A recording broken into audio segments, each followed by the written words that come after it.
Salut à tous. On se retrouve au dernier repos. On est en mai 2026 et s'il y a bien un nom qui brûle les lèvres des fans de Souls-like, c'est Lords of the Fallen 2. Le studio Xworks nous a promis monts et merveilles, mais où en est-on vraiment? Allez, on fait le point. Mais avant, n'oubliez pas de vous abonner, sinon Solaire d'Astora ne sera pas content. Alors, la question brûle les lèvres. Est-ce qu'il est sorti? La réponse est non, pas encore. Mais les choses s'accélèrent. Selon les derniers rapports financiers de CI Games publiés récemment, le jeu, connu sous le nom de Project Death, est prévu pour cette année 2026. On parle d'une production massive sous Unreal Engine 5 visant à repousser les limites de ce qu'on a vu sur Elden Ring.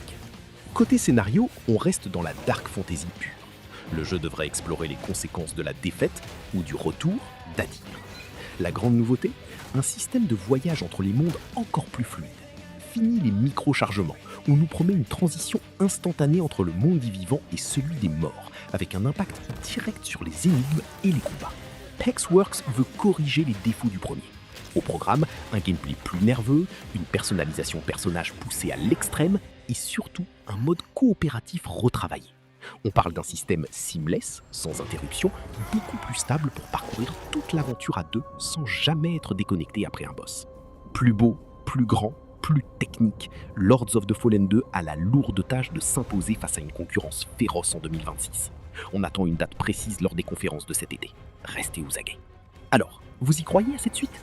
Le premier vous avait convaincu? On en discute en bas. C'était le dernier repos. Reposez-vous bien, la route est encore longue. Salut.